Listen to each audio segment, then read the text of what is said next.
Como bien sabemos, las computadoras, al igual que otro tipo de equipos, automóviles o incluso casas, requieren de un mantenimiento cada cierto tiempo, con la finalidad de que sean evitadas las fallas que puedan presentarse, utilizando métodos de limpieza tanto en el software como el hardware. Es por eso y con la finalidad de aprender dichos mantenimientos, a continuación te mostraremos paso a paso cómo realizar un mantenimiento preventivo y un mantenimiento correctivo. En primer lugar, ¿en qué consiste el mantenimiento preventivo?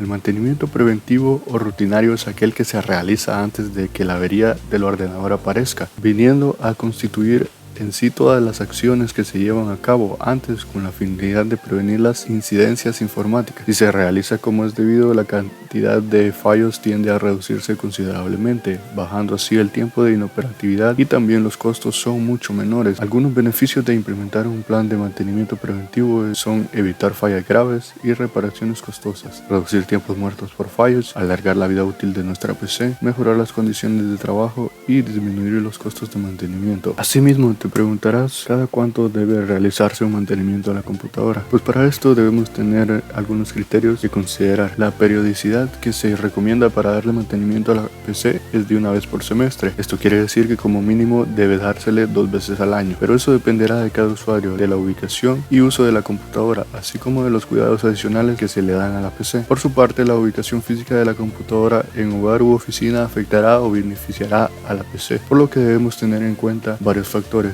Si eres un usuario de hogar, es necesario mantener el equipo lejos de ventanas, esto para evitar que los rayos del sol dañen a la computadora, así como para evitar que el polvo se acumule con mayor rapidez. También hay que tratar de ubicar el PC en un mueble que se pueda limpiar con facilidad. Si en la habitación donde se encuentra la PC hay alfombra, se debe aspirar con frecuencia para evitar que se acumule el polvo. También no es conveniente utilizar el monitor como repisa. Esto quiere decir que no hay que poner nada sobre el monitor, ya que genera una gran cantidad de calor y es necesario disiparlo.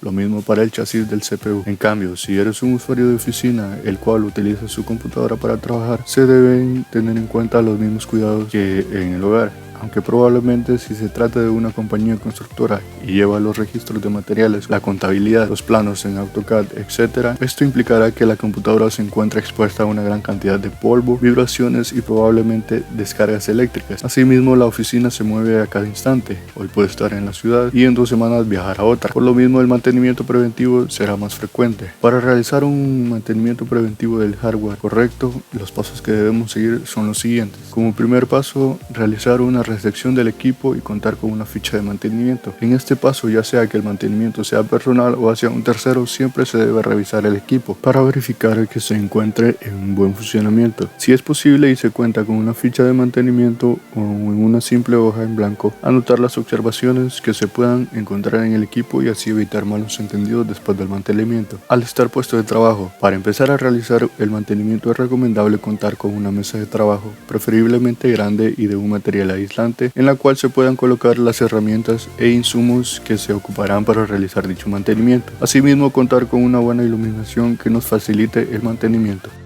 Insumos y herramientas necesarias para un buen mantenimiento preventivo. Limpiador antiestático. Es un producto de limpieza que tiene propiedades antiestáticas, por lo que contribuye a repeler el polvo, no gotea, no deja huellas y es inocuo. Sirve para eliminar manchas y marcas de dedos. Se usará para limpiar la parte externa de la computadora, como pueden ser las partes metálicas y plásticas.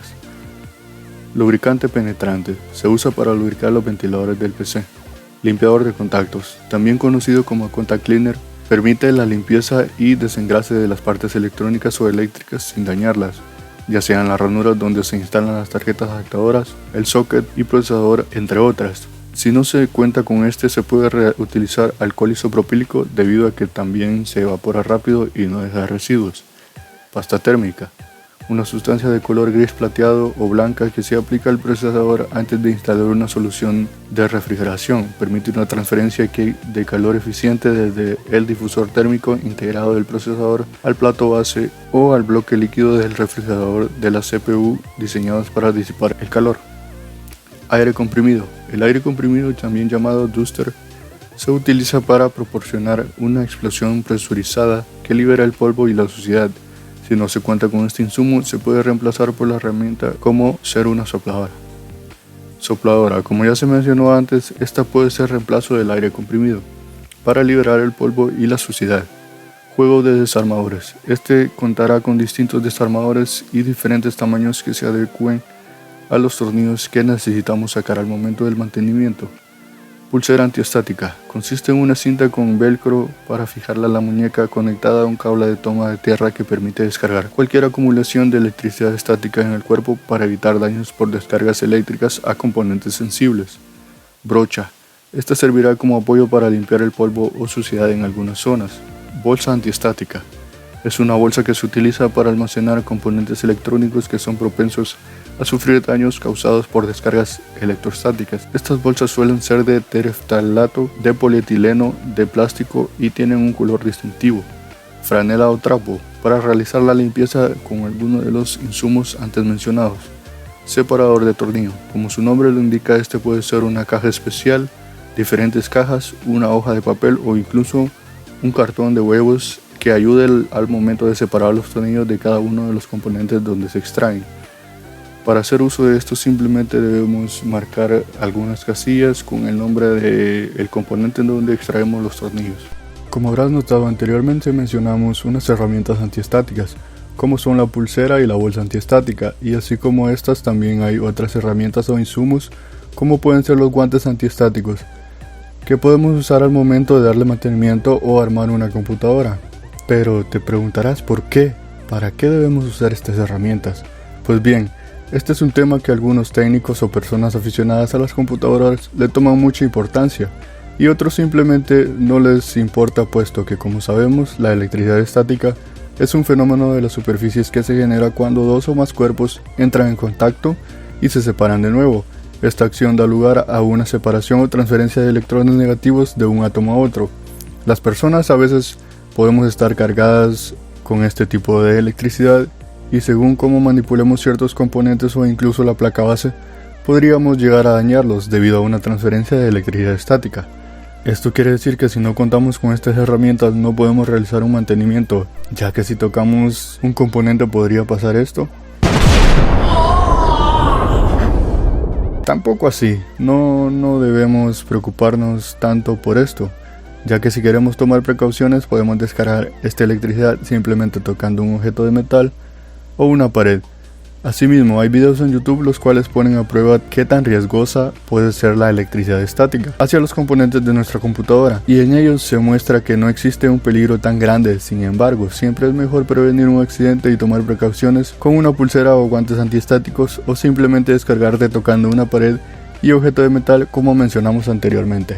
Ya sabiendo esto, podemos continuar con el siguiente paso: retirar cables de periféricos y de energía. Antes de comenzar con el desarmado del CPU, iniciamos apagando la computadora y desconectando los cables del panel trasero, como pueden ser el cable de alimentación y los periféricos con los que cuenta la computadora, ya sean los del monitor, teclado, mouse y otros dispositivos de sonido. Retirar la tapa del case. Procedemos a ubicar los seguros o tornillos del case y se los retiramos para poder destrabar y retirar la tapadera que cubre los componentes internos, recordando siempre ubicar los tornillos en una zona ya etiquetada en nuestro separador para así identificarlos más fácilmente. En este momento podemos proceder a tomarle una foto o realizar apuntes de todas las conexiones del PC, y así más adelante no se nos dificulte volver a instalar las conexiones de manera correcta. Aislar fuente de poder. Al momento de empezar a manipular componentes eléctricos de la computadora es recomendable usar la pulsera antiestática o haber realizado un método de descarga de los antes mencionados para evitar daños. En este paso procedemos a desconectar todas las conexiones de la fuente de poder, empezando por las conexiones a la placa base y unidades de almacenamiento, en la cual podemos identificar distintos cables como ser conector de alimentación ATX de 24 pines. Este conector es el que lleva la alimentación principal desde la fuente a la placa base. Suele estar compuesto por conector principal de 20 pines y uno secundario de 4 pines. El porqué de esta separación se basa en que los ordenadores antiguos empleaban conectores de 20 pines para la alimentación de la placa base. Sin embargo, todas las placas base modernas solo emplean conectores de 24 pines desde hace ya bastantes años, pero los fabricantes de fuentes lo siguen manteniendo por temas de compatibilidad con placas base antiguas. Conector de alimentación EPS más 12 voltios. Este conector es el que lleva la alimentación directa al procesador. Generalmente lo podemos ver como un conector de 4 más 4 pines o bien uno solo de 4 pines, aunque la primera opción es la más normal de todas. Comenzaron a emplearse con los primeros Intel Pentium 4 y se han mantenido hasta ahora. El motivo por el que el conector viene con 2 conectores semi-independientes desde la fuente de alimentación no es otro que el hecho de que hay ciertas placas base que requieren uno solo de estos conectores para alimentar el procesador, especialmente si son placas que no están pensadas para hacer overclock. Conector de alimentación PCI Express. Este conector, como su nombre indica, es el que utiliza para proporcionar alimentación extra a las tarjetas gráficas cuando sus requerimientos de potencia son superiores a los 75 watts, que puede suministrar por sí mismo la ranura PCIe x 16 en la que suele ir conectada. Conector de alimentación Molex de 4 pines. Este es el conector que más se usaba hasta hace unos años para dar servicio al resto de componentes del ordenador, aunque ahora su uso ha quedado bastante relegado a tareas secundarias, de ahí que cada vez haya menos de ellos en las fuentes. Aunque hoy en día no se emplee en gran medida, todavía se le puede ver para alimentar ciertos componentes como ciertas tarjetas de expansión para la propia placa base, reobuses y similares. Conector de alimentación SATA. Este es el conector que ha sustituido en funcionalidad y número al conector Molex del que hablábamos anteriormente. Se emplea para proporcionar alimentación desde la fuente a los dispositivos como los de almacenamiento o a las propias controladoras de ventiladores cuando se encuentran incluidas en la propia caja. Tiene forma aplanada y su interior hace una especie de L tumbada, de manera que indica la correcta orientación del conector a la hora de ser conectado al dispositivo que se quiere alimentar. Antes de continuar, debes saber que existen distintos tipos de fuentes de poder, como ser fuentes de poder genéricas. Son fuentes que son ensambladas por fabricantes no conocidos y son vendidas a empresas para su comercialización. Por esta razón, la calidad de las mismas es dudosa, no tiene certificación ni protecciones y gastan un gran porcentaje de su voltaje en forma de calor y no llegan a dar la cantidad de watts que dice la etiqueta. Fuentes de poder certificadas son las que poseen cualquier tipo de certificación 80+. Esto no significa que al tener esta certificación sean todas de buena calidad, ya que algunas no lo son. El 80+ es una certificación que nos garantiza al menos el 80% de eficiencia energética en una fuente de poder. Existen distintos tipos de certificación 80+, como ser 80+ White, 80+ Bronce, 80+ Silver, 80+ Gold, 80+ Platinum y 80+ Titanium. Te preguntarás cómo funcionan estos tipos de certificados. Pues como sabemos, todas las fuentes de alimentación cuando están en uso pierden watts en forma de calor. Esto debido a la conversión de corriente alterna a continua, poniendo como ejemplo una PC que consume 224 watts. Esta PC no siempre consumirá esta cantidad de watts, ya que este es el máximo que puede llegar a alcanzar y hay momentos en que esta no lo necesita. Por ejemplo, cuando la PC está en reposo o realiza tareas básicas. Por eso las certificaciones 80+ se dividen en 3 tipos de carga: 20%, 50% y 100%. Imaginando que estamos en esta misma PC en tareas sencillas, por ejemplo, viendo videos en YouTube o haciendo tareas en Word. Los componentes no están dando el máximo, por lo que no consumen mucho. Entonces la fuente de poder de 600 watts solo está dando el 20% de sus 600 watts, o sea, la PC consume 120 watts, pero esta misma también consume watts para la transformación de corriente, por lo que la fuente en realidad está usando 150 watts. Este resultado lo obtenemos al dividir 120 watts entre 80%, que es la eficiencia energética que da el 80+ estándar, y asimismo será con las demás certificaciones 80+. En conclusión, esta certificación energética, cuyo propósito es indicar que las fuentes desperdician menos watts en forma de calor para disminuir el precio de la tarifa de luz y cuidar el medio ambiente sin derrochar energía. Fuentes de poder sin certificación. Son fuentes de alimentación de marcas reconocidas pero sin ninguna certificación 80+. Fuentes de poder modulares y semimodulares. Una fuente de alimentación modular es un tipo de fuente en la que los cables no vienen introducidos dentro de la fuente de poder, sino que podemos escoger qué cables usar y cuáles no, según nuestras necesidades. Este tipo de fuentes nos ayudan en la gestión y orden de cables al momento de ensamblar nuestro PC. Las semimodulares son muy parecidas a las modulares, con la única diferencia que en esta el cable de 24 pines y el cable de 4+4 del procesador no son removibles. Claramente estas también pueden venir con certificación 80+. Protecciones IPFC. Muchas fuentes de poder traen incluidas una serie de protecciones que garantizan la seguridad de nuestra computadora. Hay distintas protecciones, entre ellas OVP, protección ante la subida de voltaje, VP, protección ante la bajada de voltaje, OTP, protección ante altas temperaturas, SCP, protección ante cortocircuitos, OPP, protección ante altas demandas de potencia, OCP, protección ante la sobrecorriente. PFC, Power Faction Correction o corrección de factor de potencia. El factor de potencia es la relación entre la potencia real suministrada por la red eléctrica y la potencia que es capaz de emplear la fuente de poder. Normalmente el factor de potencia ideal es 1, el cual vendría a ser el 100%, o sea, la fuente de poder utiliza el 100% de la energía suministrada por nuestra instalación eléctrica del hogar. Podemos ver en este gráfico la gran diferencia que existe en la cantidad de energía que puede utilizar la fuente de poder sin PFC a diferencia de la que sí cuenta con PFC. Asimismo existen dos tipos de PFC. PFC activo trabaja mediante componentes electrónicos con los cuales el aumento del factor de potencia puede llegar hasta 0.99. PFC pasivo trabaja con un sistema de corrección basado en bobinas y condensadores que pueden ofrecer un máximo de 0.85 de factor de potencia. Teniendo todo esto en cuenta, podemos escoger mejores opciones al momento de instalar o cambiar una fuente de poder. Retirar conectores y cables de datos.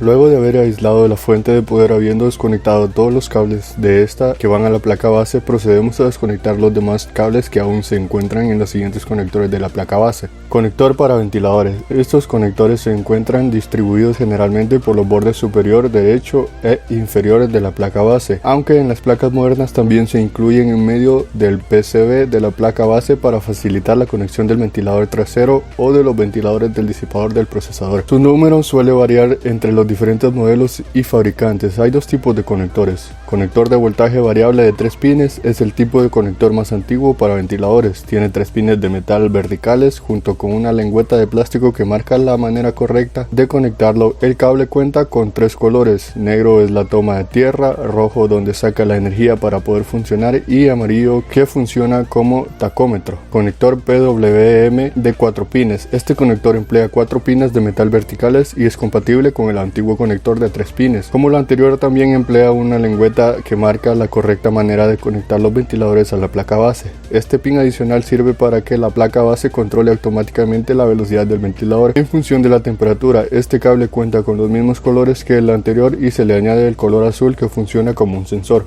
Cables del panel frontal. Estos son los cables que vienen del panel frontal de la computadora, entre los que se incluyen los de encendido apagado, reset, LED de actividad y LED de encendido. Estos van en un conector que está formado por entre 9 y 14 pines que se distribuyen en 2 para cada función. Cable SATA de datos es el cable que irá conectado en un extremo a la placa base y en otro a la unidad que enlaza, como puede ser un disco duro, ya sea SSD, HDD o híbrido, o una unidad óptica.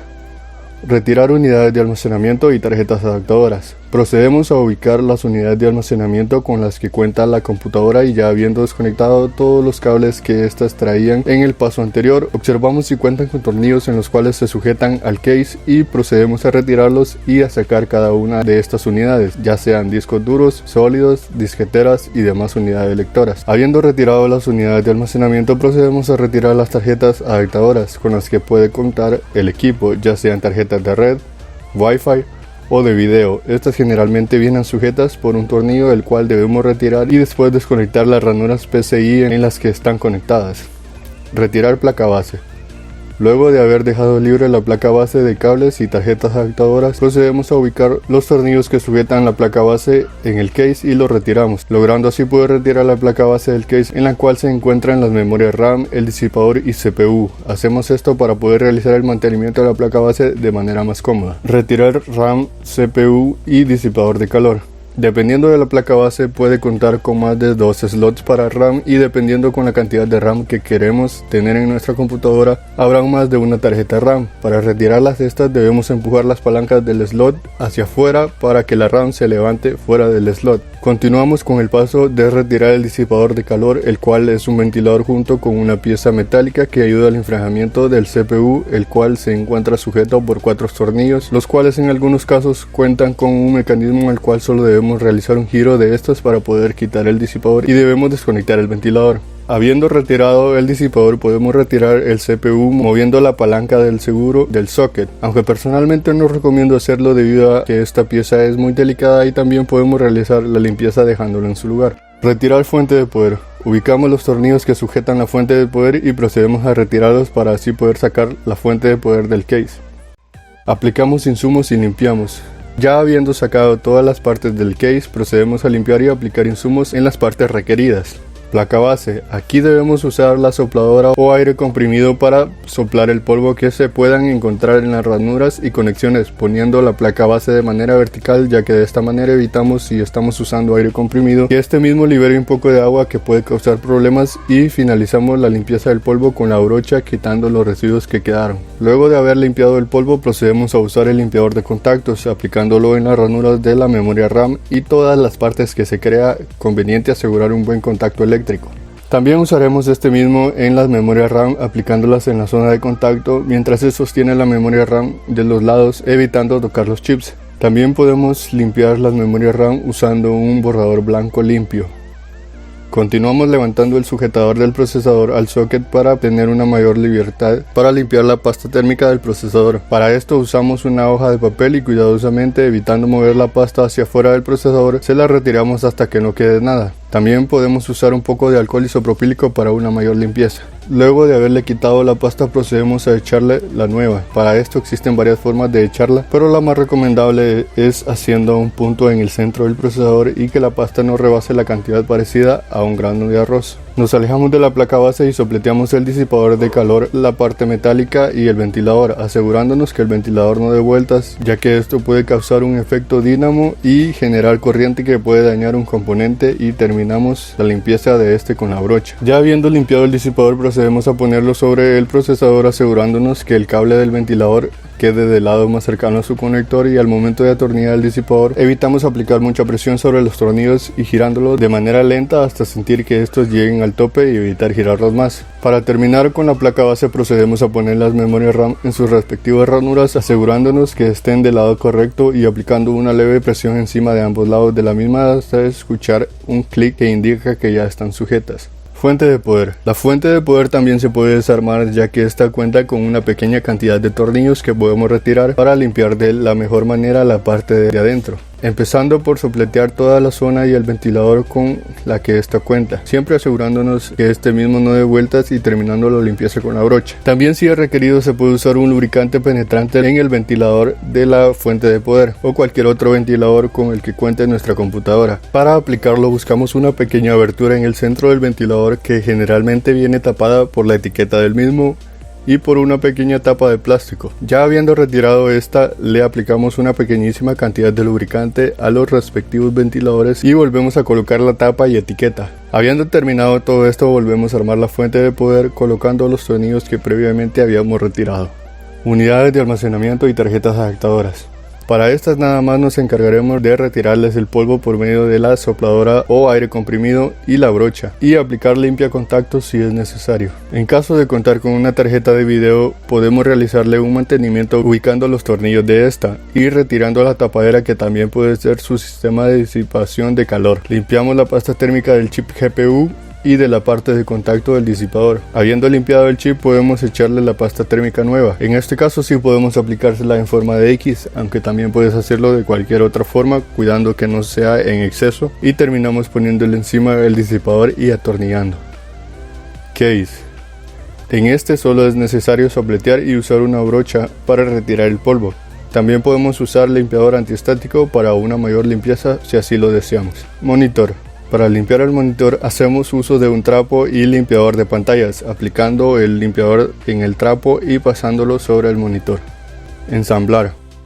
Habiendo terminado con el mantenimiento y limpieza, procedemos a ensamblar la PC de manera inversa a la que retiramos sus partes, empezando por poner la fuente de poder en su lugar y atornillando los tornillos donde esta misma se sujeta. Siguiendo por la placa base, esta ya previamente armada, solo necesitamos fijarla nuevamente en el case con sus respectivos tornillos, asegurándonos de no aplicarle mucha presión, ya que esto podría causar daños, colocando después las tarjetas adaptadoras en los respectivos puertos o ranuras de estas en la placa base. Continuamos colocando colocando el disco duro y las demás unidades de almacenamiento en sus respectivos lugares y fijándolos debidamente. Después de haber colocado las partes en sus respectivas ubicaciones, procedemos a conectar los cables de energía que vienen de la fuente de poder hacia sus respectivos conectores, asimismo con los cables de datos, los cuales van de la placa base a las unidades de almacenamiento instaladas en la computadora, y terminando conectando los demás ventiladores con los que cuenta la computadora, para así ubicar la tapa del case y asegurarla como antes de haber iniciado el mantenimiento. Encender y probar. Ya habiendo realizado el mantenimiento del CPU, procedemos a conectar todos los cables retirados al inicio del mantenimiento y encendemos la computadora para así asegurarnos que esta no emita ningún sonido raro y todo funcione con normalidad. También podemos hacerle mantenimiento a los periféricos, si queremos asegurarnos de un mantenimiento total a nuestra computadora. Teclado. Para esto podemos usar la sopladora o aire comprimido y brocha para darle una limpieza externa si no se encuentra tan sucio.